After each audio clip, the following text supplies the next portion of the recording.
Băi, vă salut pe toți. La cererea voastră voi vorbi astăzi despre importanța centurii de siguranță.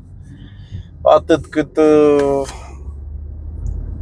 am trecut eu și știu despre ce este vorba.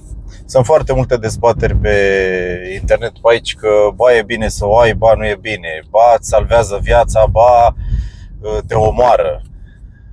Dacă nu aveai centura de siguranță, trăiai și tot așa, în fine. Înțelegeți voi. Ideea e în felul următor. Clar, logic, altfel n-ar mai fi mașinile dotate cu centură de siguranță dacă nu ți-a salvat viața. Dar hai să nu ne ducem atât de departe la accident și să ne ducem la anumite întâmplări din trafic, să zicem un derapaj necontrolat. A plecat mașina de cur, de bot, a izbit o bordură, un parapet, ai viteză, te-ai izbit și totuși mergi înainte și așa mai departe. Importanța centurii este în primul rând, înainte de a te salva, este că te ține pe scaun. Da? Te ține lipit de scaun. Iar în momentul în care stai lipit de scaun, indiferent de impact mai mic, mai mare, până în accident serios, grav, ai control asupra mașinii, asupra volanului. În momentul în care ai control asupra volanului, normal că ai control asupra mașinii și este altă situație. Foarte, foarte mulți nu au noțiunile astea. De asta fac eu clipul ăsta, pentru că mă urmăresc de destul de mulți oameni și scopul aici este chiar să ajut, mai mult sau mai puțin, să le explic unele lucruri. De unii sunt știute, de alții nu, așa că pentru cei ce nu știu, pentru voi este în special clipul ăsta. Deci, centura, uite cum mergem noi acum. Dacă eu, de exemplu, merg cu viteză și vine o curbă, e ud pe jos și se întâmplă să mă duc să mă izbesc de parapet.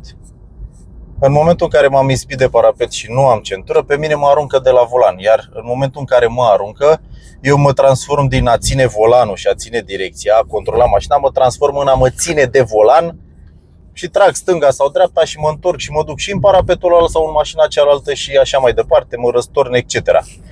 În momentul în care ai centura și ai venit, ai dat în parapet și te aruncă, te ține pe scaun, rămâi cu mâinile pe volan și efectiv ai control cât de cât asupra mașinii.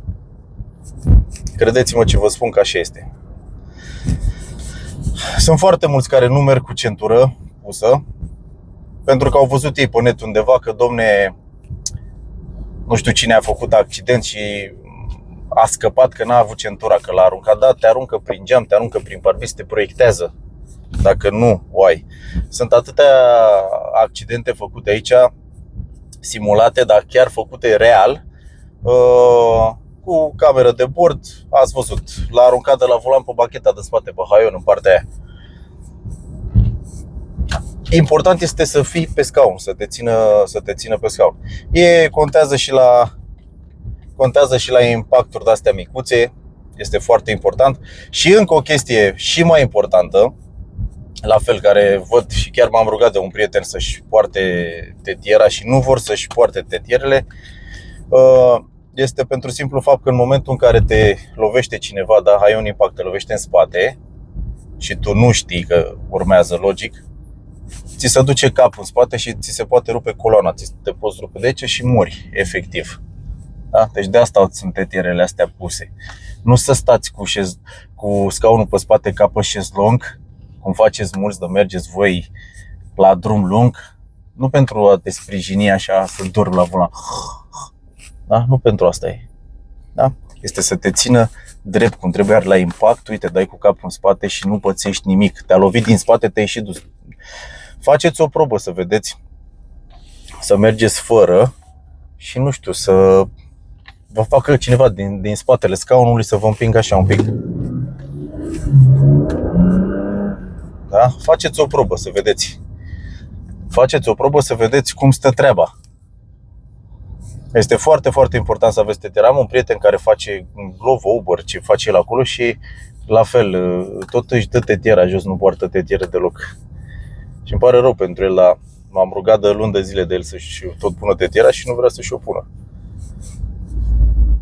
Asta e, la un impact din spate o să vin cu flori, o să plâng puțin și asta e dacă n-ai vrut să asculți și nu vrei în continuare să asculți. Bun. Așa le zic pe scurt, ca să nu mai vorbesc foarte, foarte mult, să vă plictisesc. Acum vreau să vorbesc despre motocicliști, da? Despre motociclete, despre scutere. Ideea este în felul următor. La noi în România nu prea există educație rutieră, știți cu toții. E foarte, foarte aglomerat orașul și deja acolo se transformă, când e foarte multă aglomerație, se transformă în cine ajunge primul are prioritate, cine face primul depășire ăla s-a dus, cine se bagă s-a băgat, cine nu așteaptă și așa mai departe. Nu mai e un oraș așa fluid să zici, da, domne, uite, în ziua de astăzi oricine are permis, oricine are mașină. S-a ajuns la alt nivel. Foarte, foarte mulți oameni care n-au nicio treabă cu mașinile și au dat să obțină un permis de conducere doar pentru a circula pe un drum public legal din punctul A în punctul B, neavând absolut nicio înclinație, absolut nimic. Asta e, nu poți să iei omului dreptul, dar sunt foarte mulți, asta o spun pentru motocicliști, sunt foarte, foarte mulți oameni care efectiv ei nu cunosc niciun fel de regulă de circulație, n-au niciun Dumnezeu. Au luat permisul cum l-au luat, știți cu toții, mai ales în zone de-astea mai crepusculare, ca să spun. Ideea e că sunt și foarte mulți motocicliști care, nu știu, sunt foarte, îi văd așa în trafic, caută dreptatea, caută scandalul, ca să spun așa. Cauți dreptatea într-un oraș aglomerat, e greu să-l cauți. Unul să mai bagă, unul să mai duce, un băiat pe aici pe drum, mă uitam la el ce înjură pe aia și cele. Adică linii care nu se mai văd, nu mai sunt marcaje, abia le vezi, abia oameni care se bagă în fața ta și este foarte riscant. Pentru că, știi cum e, tu te deplasezi pe două roți, altul se deplasează într-un circuit închis, în habitaclu patru roți, altfel simte impactul, altfel îl simți tu pe motor. Și o greșeală foarte mare ce nu-mi place la motocicliști este faptul că unii dintre ei, în moment ce mașinile se deplasează pe două benzi, trei benzi, ei trec în timpul mersului, trec printre mașini. Ceea ce oricând, uite, eu pot să fac stânga sau dreapta, să ocolesc un canal, nu te-am văzut la secundă și ți-am dat una, te-am aruncat, te-am proiectat pe jos. Și după aia te superi că, domne, băi băieți, aveți voie să treceți printre mașini doar când mașinile stau pe loc, la semafor. Atunci puteți să veniți, să mergeți, să treceți printre mașini.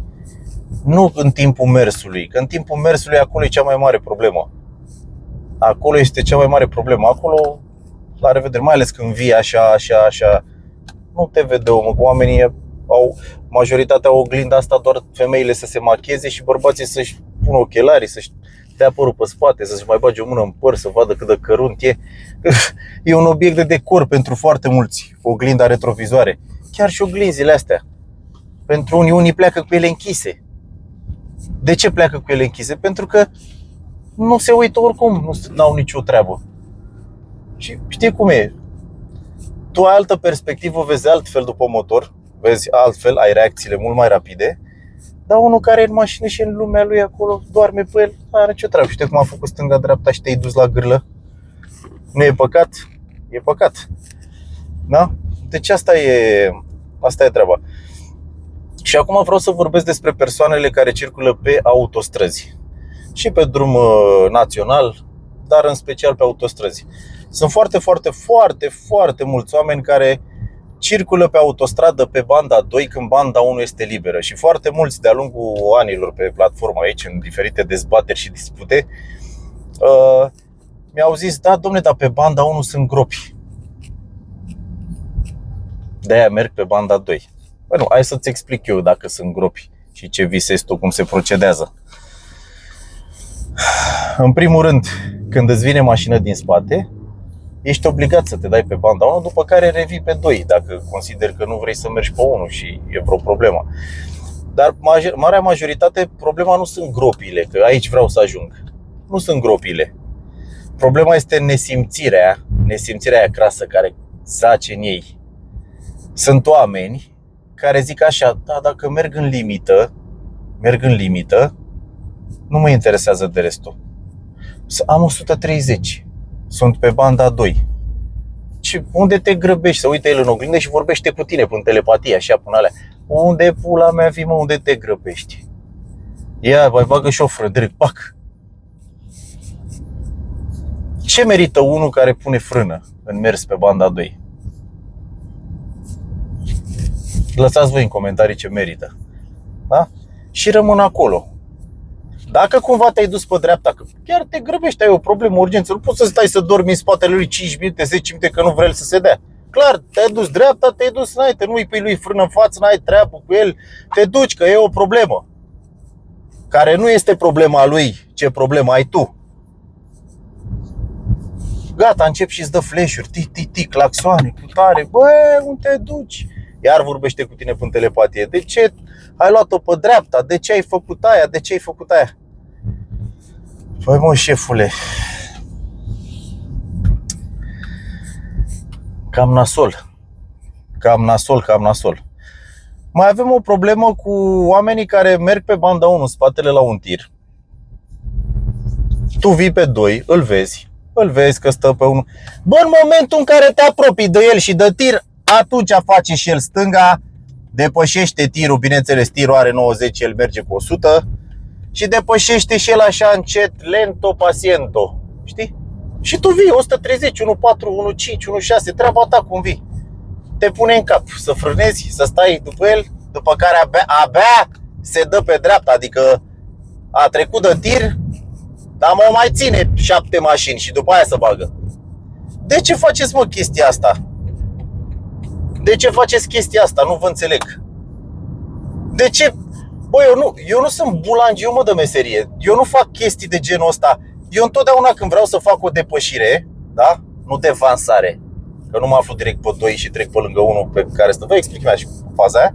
Fac o depășire, adică mă aflu pe 1, intru pe 2 și după aia înapoi pe 1. Asta înseamnă că am depășit.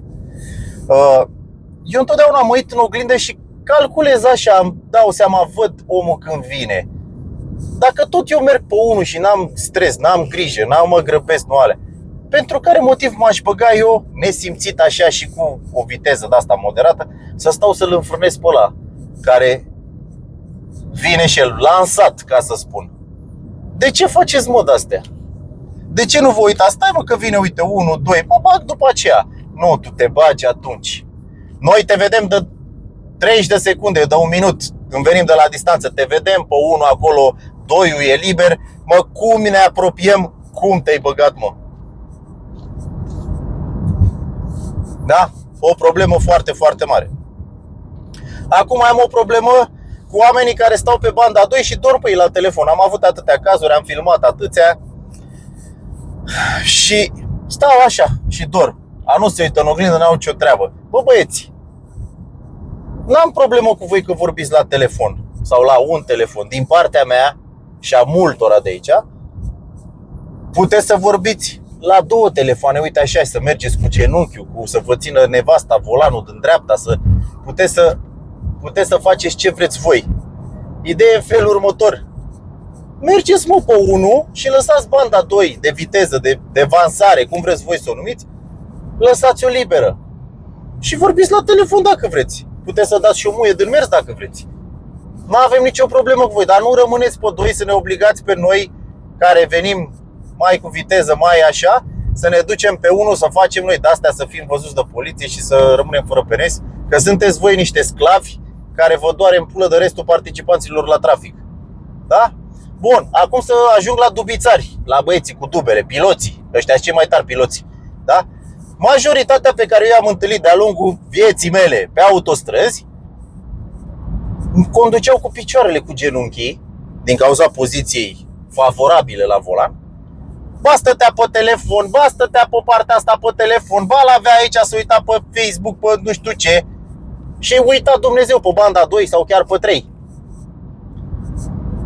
De ce, mă, băieți, nu mergeți, mă, pe banda 1 și vă faceți șolabă în timp ce conduceți? De ce nu mergeți pe 1? A? Nu e mai frumos? Nu e mai simplu? Dar dacă tot stai așa, conduci cu genunchii și n-ai cu mâinile nicio treabă, mai dai cu stânga un scroll, cu dreapta îi mai dai în cap și îi dai drumul acolo, știi ce zic, în mașină, să nu cumva să-ți dai drumul vreuna, că o să facă la fel ca tine. Vedeți voi cum e viața asta? Și după aia tot voi sunteți supărați dacă a trecut unul pe lângă. Păi ăștia care stați pe telefoane așa și dormiți pe banda 2, meritați, opriți, luați telefonul, da asfalt și mai plecat mai departe. Să vedeți după aceea ce stați la volan, bă, până ajung acasă, până mi-au alt telefon. Nu mai am telefon. Nu mai am telefon. Simplu, scurt. Acum mai e o problemă în trafic pentru bărbați cu foarte, foarte, foarte multe femei la volan. Care este problema bărbatului cu femeile, bărbaților cu femeile la volan? Ideea e că femeile gândesc altfel față de bărbați. Iar ele când se află pe o bandă, aceea, să țineți minte, este proprietate personală. Este proprietate personală. Nu ai voie nici să vii din spate, nici să vii din față, nici să te bagi din stânga, nici din dreapta. E proprietate personală. Dacă cumva îndrăznești, plătești scump. Văd o grămadă de doamne în trafic care arată pe geam așa bine de tot, semne, au numai de-alea, numai de-alea. Întrebarea mea la ele, pentru care motiv arătați voi semne de-astea obscene, jurați, vă băgați? Dacă oprește ăla și vă dă jos și vă dă degetul ăsta peste cap, vă dă cu capul de volan puțin așa. Ați văzut filmările alea pe la Piața Victoriei cu aia care l-a înjurat pe ăla cu motocicleta de morți, a aruncat cu sticle de mașină alea? Pentru care motiv sunteți așa de violente? Voi nu știți că nu e bine să faceți chestii de genul ăsta în trafic? Doar bărbații își bagă unul la altul din mașină în trafic și la revedere. Peste 5 minute, dacă s-au întâlnit, bea o bere. La voi nu merg lucrurile așa. Peste 5 minute sunteți mai rău și altele. Da? Deci nu mai faceți, nu mai înjurați din trafic, nu mai dă mașini, nu mai faceți de astea. Că și așa abia știți să mențineți o bandă. Abia știți să mențineți o bandă. Astea sunt doar de machiaj, atât, să vă machiați, asta la fel. Da? La majoritatea, nu toate, că sunt și femei calificate. Fiecare pădure are uscăturile ei. Cred că nu mai trebuie să specific când zic de dube, de alea, de motoare, da? Care ești calificat să fii sănătos, să-ți dea Dumnezeu sănătate? Care ești prost și te-ai născut așa din mama ta, așa vei muri, cum a zis preotul ăla. Da? Care ești prost de mama ta, nu te mai faci bine. Eu vorbesc pentru ăștia proști care sunt cum sunt. Asta e problema. Așa că, cum se zice la pescuit, fir întins. Aoleu. Bun. Cam atât am avut de zis despre depășiri, despre motociclete, despre dube și despre femei. Am promis, mi-aș cerut pe TikTok, am făcut direct, cam 17 minute. O să merg mai departe cu băieții care își cumpără, hai că o să fac în partea a doua. Băieții care își cumpără BMW de impresii, de figuri. Partea a doua.